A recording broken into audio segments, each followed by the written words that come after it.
Hello, my name is Sin Bagley, and I'm doing my daily I Ching practice with Paul O'Brien's Visionary I Ching. And the first thing I do is 3 deep breaths.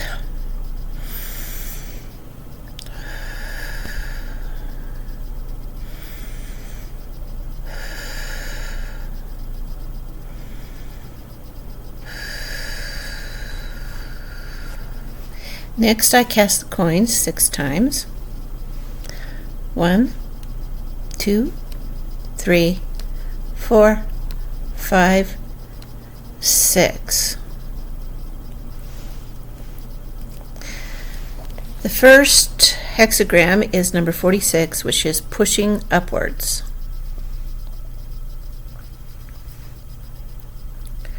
And I'm reading the changing line. Those who push blindly toward greater fame, fortune, and power are deluding themselves. As a result of recent successes, you may imagine that you will always continue to advance, never to retreat. But such unabashed ambition would lead to exhaustion and often embarrassment.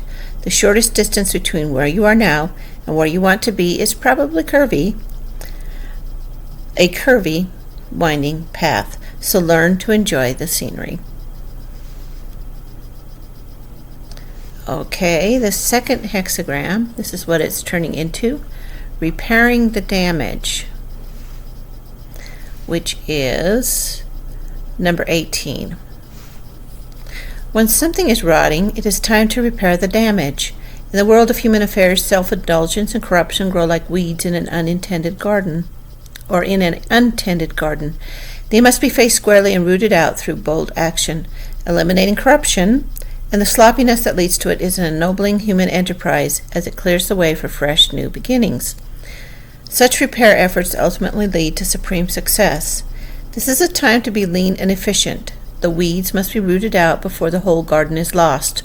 Fighting decay, indifference, and corruption is not a simple matter. The steps must be evaluated carefully, and planning should precede action. Resist the temptation to strike out prematurely. Gather strength around you and marshal your inner resources. Arresting decay requires a strong effort. When you do act, pay close attention to the process. Make your strike as precise and clear as the path of a surgeon's knife. This is kind of interesting because the last week I've been either doing medical stuff. I had to go to the hospital, UMC, for a CT scan on my abdomen. Apparently when the kidney transplant people were looking at my blood work and my abdomen, they saw some anomalies and blah blah blah, which means that they gave me a whole bunch of new tests to do. One of them was a colonoscopy, which by the way is not fun. If you have to do them on a regular basis, I give you my heartfelt sympathy. And they're also starting me back to the yearly stuff. A lot of it is women's stuff, and they keep telling me it's because we don't want you to get cancer. I'm not impressed with all these last minute things getting thrown at me. I like to plan it. I like to know what I need to do ahead of time. So this has really got me off in the wrong footing, and so there's other things going on. It just seems like so many different problems have happened in the last week that my life has been, like something came around and just shook me up and made it worse. So I think today, through this reading, I'm being told to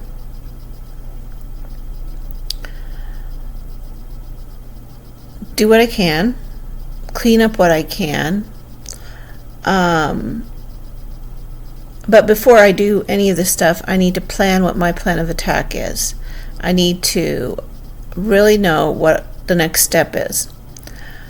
I know in my case, the next step is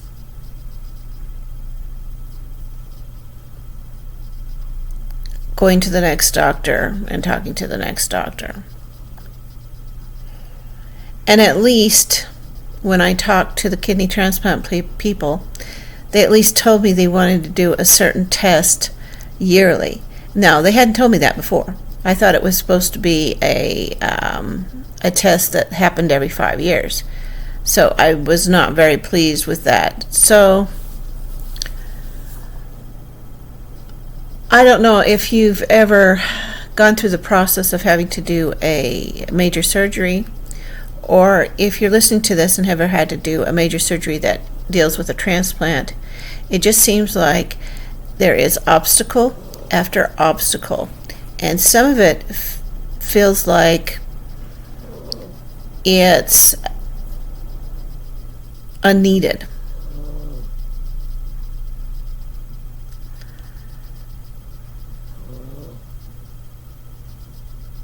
So if you find yourself in that situation, know that you're not the only one that's had to deal with this stuff. This is the second time I've had to go in for a major surgery. The first time was for, I had thyroid cancer.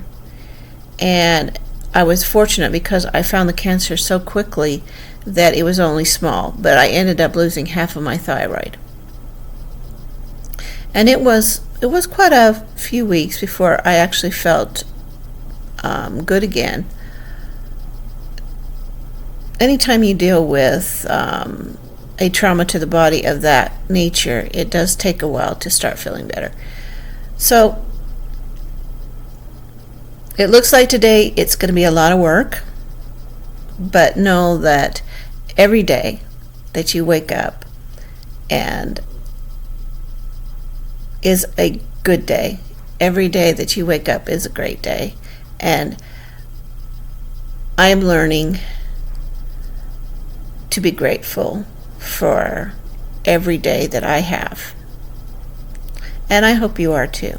So enjoy today. It's going to be hot. We've been seeing 112 temperatures where I'm living. So enjoy the sun and have a great day.